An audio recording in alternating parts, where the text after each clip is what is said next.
October 13, 2016, 4:58 p.m. to be exact. Nagsimula sa isang high mice na nagbago ng lahat sa buhay ko. We are flames, we are fire. Way back 2016, nung simula siguro akong nagparamdam sa simpleng hi sa Facebook. Akala ko kung sino lang, tapos may common friends kami na nag-friend din niya, nag-chat siya sa akin. Hindi ko alam noon na seminarista siya. Kalalabas lang niya ng seminary. Doon nagsimula yung parang interest ko sa kanya na gusto ko makilala itong taong ito. When our worlds collide, it's the hardest fight. Hindi kailanman nagkakamali ang Diyos sa pagpili ng dalawang tao upang sila'y magmahalan. God can never commit any mistake by uniting themselves to be one. Ang Diyos ang tumawag sa inyo.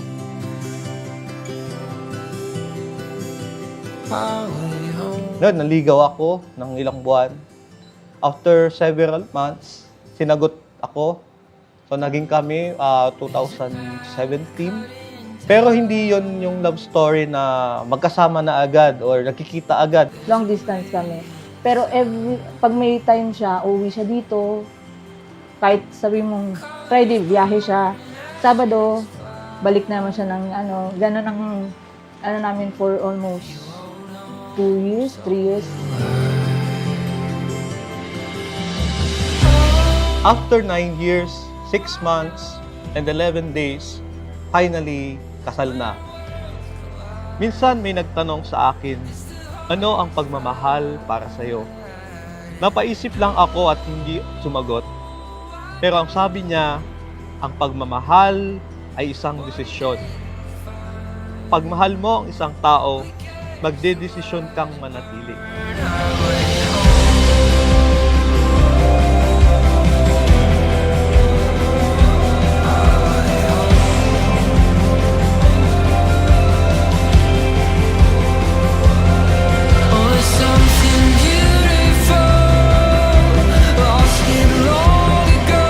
Pag ang pagmamahal is genuine, tinatanggap nito ang lahat-lahat. Walang pinipili. Kaya minsan may kita mo, kahit yung papakasalan mo, may mga ugaling hindi mo gusto, pero dahil mahal mo, handa mong tanggapin ang isang tao.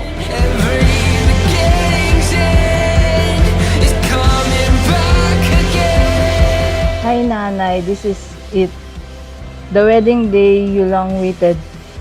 I have prepared gifts for you to celebrate this day. Yung malaking nasa box, ito symbolize protection and adventure.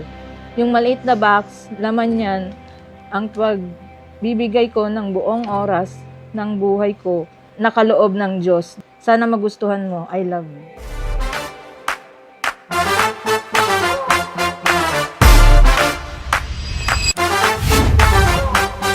Stand up, can you feel the fire? Light it up, time to feed the flames. See the smoke keep climbing higher. Let's do this, let's do this. Rise up, get loud for the showdown. Huddle up, gonna bring the pain. Get ready for a knockdown, take out. Let's do this, let's do this. Waiting for the countdown, waiting for the countdown. 3, 2, 1. Let's do this. Let's do this, let's do this. Let's do this, let's do this. Let's do this, let's do this. Let's do this, let's do this. Don't do.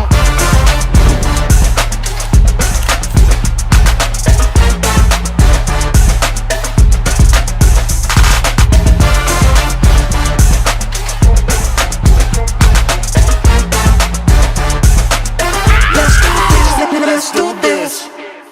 Sana patuloy kang huwag magbago sa iyong ugali. Ang maging papasalamat, maging mapagbigay. Salamat anak, wala akong ibang masasabi sa iyo. Kundi maraming salamat sa iyo. Golden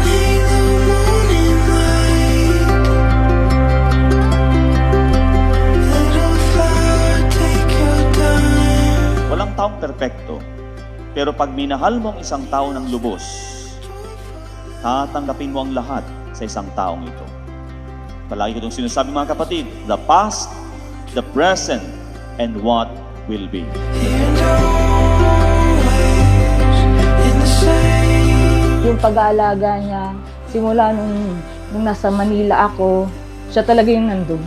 Kaya wala naman dapat hindi ka gusto sa kanya. Though may hindi kami pagkakaunawaan, may times na dali na lang sumuko, dali na lang mag-give up. But still, pinili namin manatili para sa isa't isa.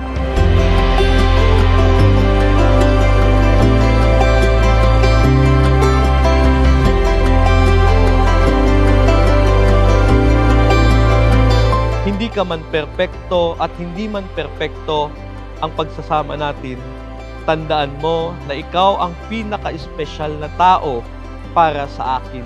Kahit mag-away pa tayo ng paulit-ulit, ikaw at ikaw pa din ang pipiliin kong makasama at mahalin, pangako yan.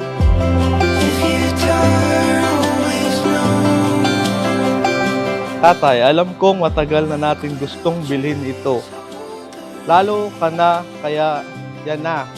Pwede na tayo gumala ng maraming dala.